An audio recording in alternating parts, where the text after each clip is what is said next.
In the 17th century BC millennia, Yahweh called Abram, one of the sons of Terah, and spoke to him. Now Abram was living in Ur, a Chaldean nation, so God called him out of Ur. So he obeyed God and traveled through all Mesopotamia and Haran, and then he ended up in Egypt. After leaving Egypt, he came to Canaan, the land that was sandwiched between Egypt and modern-day Syria. After Abraham passed away, his son, Isaac, would become the head of the family. Isaac had two sons, Jacob and Esau. Esau had given his birthright to Jacob because of a soup. Later, Jacob stole Esau's birthright and his blessing from Isaac. After Isaac died, Jacob would flee into a foreign land. There he would wrestle with God. And after he wrestled with God, God gave him the name Israel. That is, wrestles with God. However, after Jacob returned to Canaan, he had 12 sons. One of his sons, one of his favorite one, Joseph, was sent to Egypt to captivity.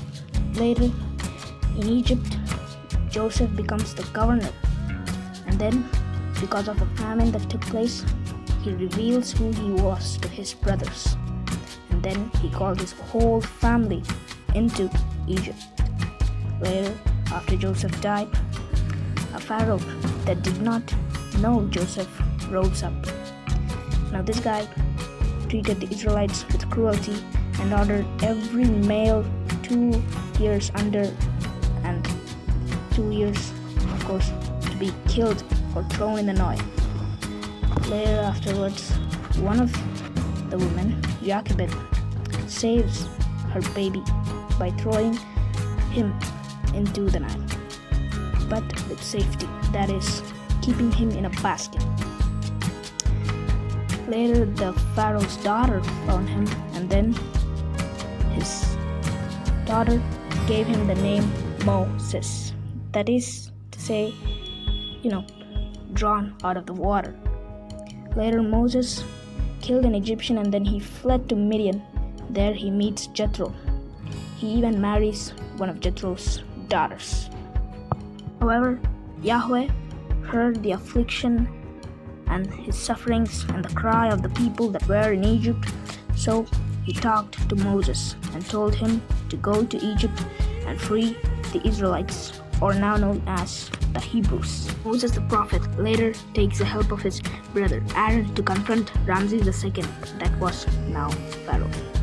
Ramses II grew alongside Moses, so it is no surprise that Ramses II already knew Moses. Ramses II refuses to let the people go, and then Yahweh sends 10 deadly plagues upon Egypt. The final one was deadly. After Ramses II lets them go, he thought, why did I let them go? And then he followed them. And then the Israelites, however, were at the Nueva beach today. That is in Egypt, however, today as always. And then Ramses was right behind them. But then God does a great miracle by parting the enormous, gigantic Red Sea into two big walls. Some of the historical sources claim that Ramses II survived, but as for his chariots and his soldiers, they drowned in the Red Sea. Happily, the Israelites were now freed from Egyptian rule over them. In the wilderness, however, they rebel against Moses and Aaron, and then Aaron died in Mount Hor. As for Moses, he died in Mount Nebo. He even got buried by Yahweh. Then Joshua becomes the new leader of Israel. After Joshua fully helped the Israelites to conquer their new homes and lands, he died, however. And then afterwards, the Israelites were ruled by the judges. 3 of those famous judges are one of the famous today: Deborah, Samson, and Gideon. After these judges comes another prophet, Samuel, or Shmuel. Shmuel was the one who anointed 2 kings over Israel. The first one was Saul. Saul later rebelled, not fully destroying the Amalekites. Then God chose a new leader for Israel, David. David was a good king. When he was not a king, he even defeated a giant. And then he became famous in Israel. After Saul died, David was now the king. However, David also died, and then he was replaced by his son Solomon. Solomon was one of the richest kings of Israel of all time. After he died, Israel and Judah split into 2 kingdoms. Judean kingdom was a bit weaker than the Israelite kingdom. The Israelite kingdom was also known as the Sumerian kingdom. However, unfortunately, Shalmaneser V of Assyria conquered Judah. What? Oh, I'm sorry. Yeah, that was Samaria. Shalmaneser V conquered Samaria. Samaria was now fully in Assyrian hands. But as for Judah, a king by the name of Hezekiah was able to hold the Assyrians off. It is even surprising how a little kingdom didn't even fall to a mighty kingdom. As for the rest of those mighty kingdoms, they fully fell to the Assyrian Empire. The Assyrian Empire began to decline. Egypt was the first to be freed from Assyrian rule.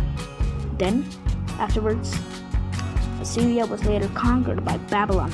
Babylon fully crushed the Judean kingdom and blinded the eyes of Zedekiah, the last king of Judah.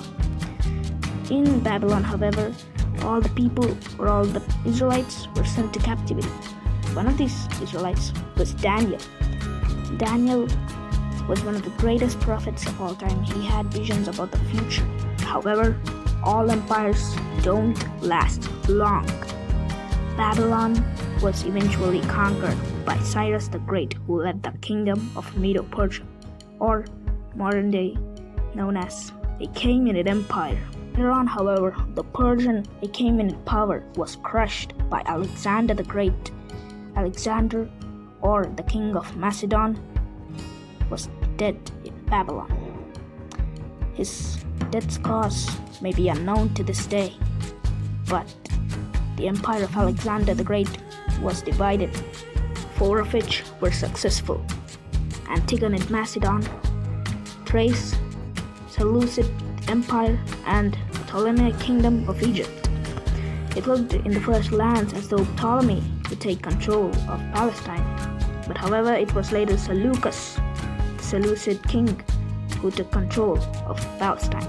167 BC, however, a rebellion took place.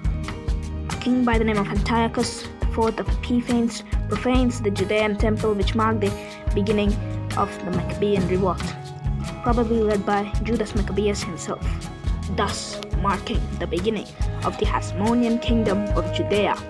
The Hasmonean kingdom of Judea was not even a blink. It was later conquered by Rome, the rising power right now.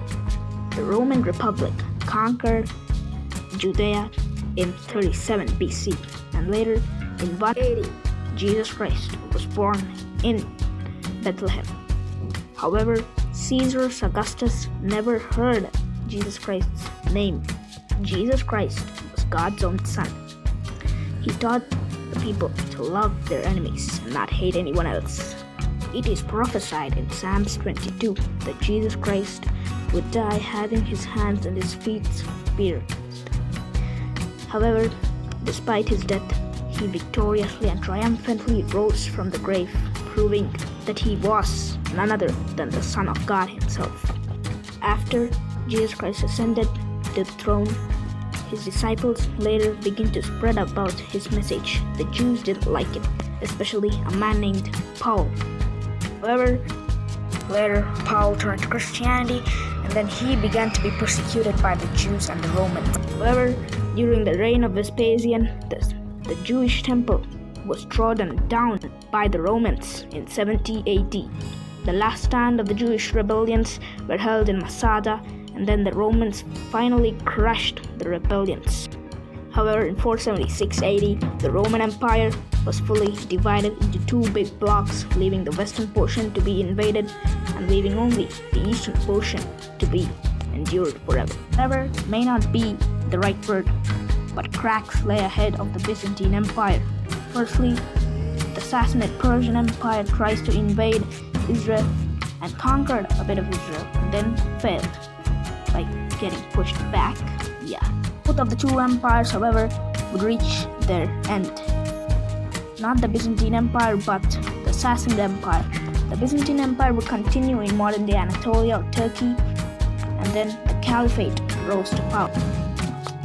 The Caliphate dominated all the Middle East and then spread Islam around the Middle East, sparking the beginning of the presence of Islam in Israel. After the Caliphate began to decline, the Ikshids later conquered Israel, and then they were replaced by the Fatimids, who themselves were replaced by the Ayyubids, who themselves were replaced by the Mamluks. However, before all this, during the reign of the Fatimids, however, an empire from the north, the Seljuk Empire, began to threaten it by conquering the Holy Land. However, its existence in the Holy Land would not last long, because the Crusader states would begin to blink out. The Crusader states did not even last long, however, and would go ahead to face new problems. They were later conquered by the Mamluks and then the Ottomans. The Mamluks were crushed by the Ottomans themselves, gaining the Holy Land. The Ottoman Empire would, however, last for so many years, not as the other blinked up empires. However, during World War I, they would join on the loser side, mostly Germany, Austria-Hungary, Bulgaria, and then of course they were allied with the Ottoman Empire. The British Empire defeats the Ottoman Empire with the help of their French brothers, and then the Ottoman Empire is divided among the British and the French. Palestine is now under the control of the British. When the British left this land, however, there were some conflicts between the Jews and the Palestinians.